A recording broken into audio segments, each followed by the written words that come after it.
What's going on, guys? It's your boy. Today I'm going to be making a different kind of video. So I don't know if you guys are on TikTok. I'm assuming that some of you guys who watch this videos probably prefer YouTube, which is probably why you're on YouTube.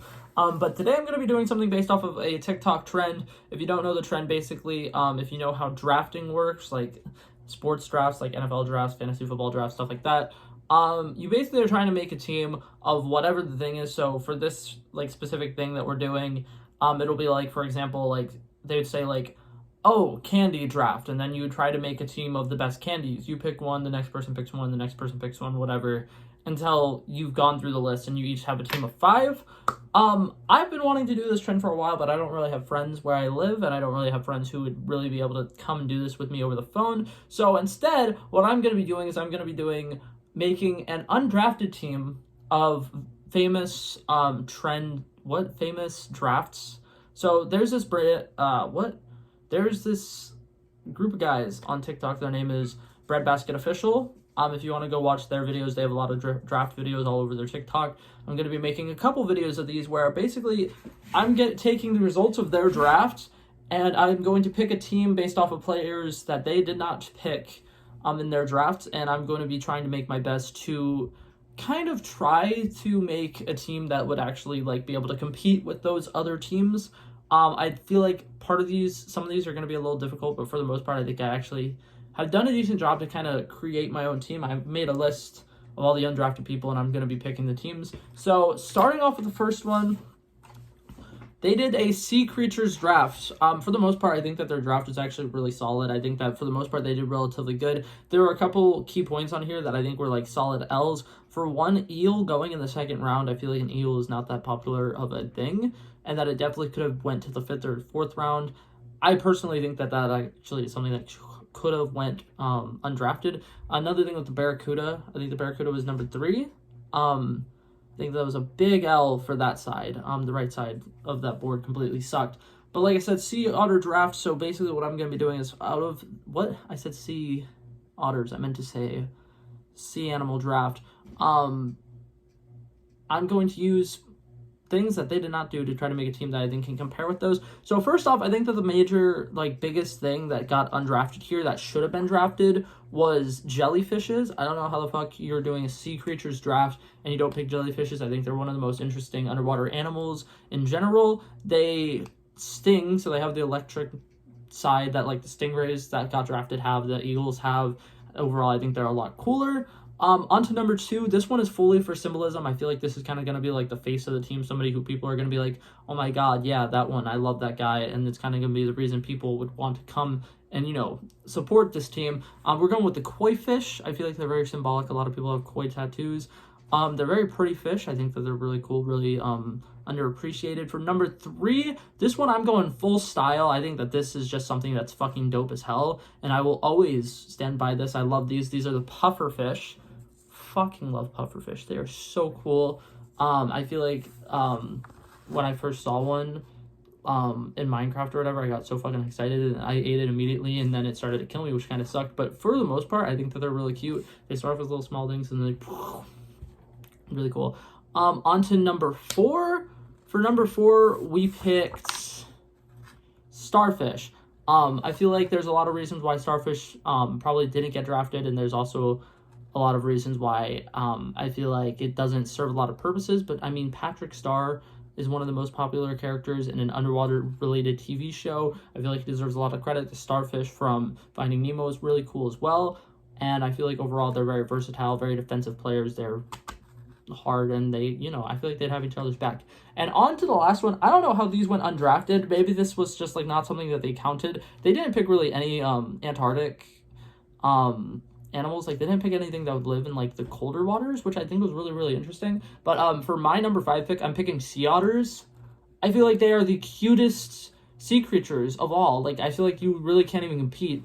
They are by far the cutest sea animals. They're one of the cutest animals ever, and the fact that they got undrafted is so far over my head. It's so beyond me. I don't know how that happened. But anyways, so that's my undrafted team. I'm going to put mine to the side next to theirs. And I need you to tell me if you think I did good, if I didn't, if there's some things that you think still have not been drafted by either of these 15 picks that you're like, how the fuck did this happen? Let me know. Alrighty, for the last one, they did fast food drafts.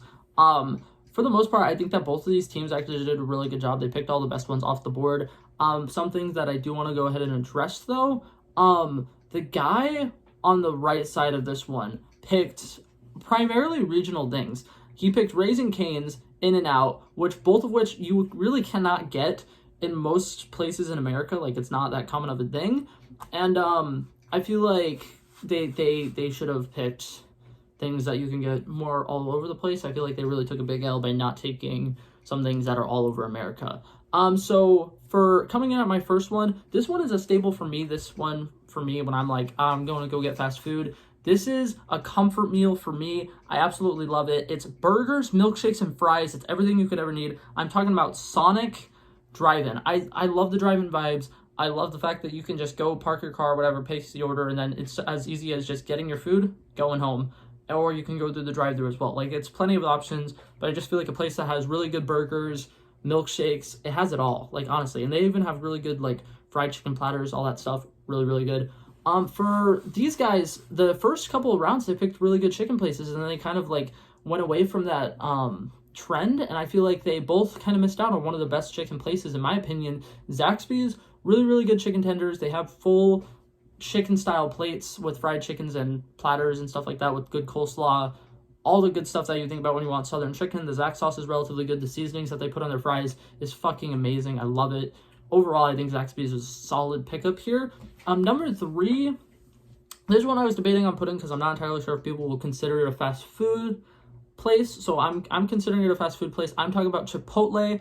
They picked Taco Bell in one of the first rounds, and then the other guy never capitalized on taking another Mexican food place, so I want to go ahead and claim Chipotle for my team. I think Chipotle is really good. I feel like it's a really underrated place. It is super overpriced. That's like the only thing that really gets you, is you'll go there and you'll get just a burrito and spend probably about $10-12. But they're big burritos. They're pretty fulfilling. They're relatively good. If you get a burrito bowl and you get 2 tortillas with it, you can bake basically 2 burritos. It's good.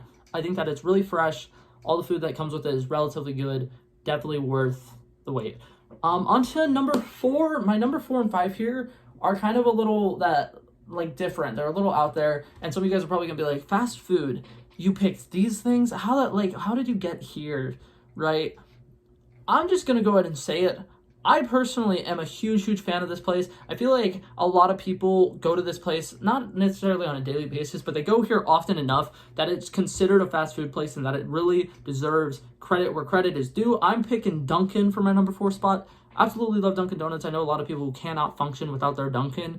And if you go up to New England, this is the New Englander inside of me picking Dunkin' right here. But you go up to New England, it's hard to drive for 5 miles without passing a Dunkin'. Dunkin's are everywhere. America runs on Dunkin'.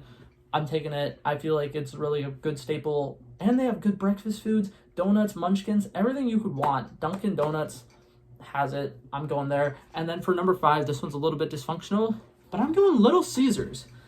I don't know, I think that all over America it's kind of changed how much the price is, but the ones near me, you could still go in and get a pizza, a fresh, hot and ready pizza for $5, and they hand it to you immediately. And that's just insane to me. I feel like the fact that nobody ever talks about how amazing Little Caesars is blowing my mind, because you go in there with $5.55, because I think taxes, it makes it around $5.55, and you can walk out with a full pepperoni pizza, 8 slices of pepperoni pizza. That could literally last you 2 or 3 days. If you're on a budget crunch and you're living by yourself, that's a fucking deal, bro. That is amazing. I love it. I feel like it's underrated. But yeah, so for the final one, these were theirs versus mine. I didn't really have a lot to work with here, so I don't know how well I think I did compared to them, but I think I tried my best, and I threw in some oddballs to try to boost up my stats a little bit.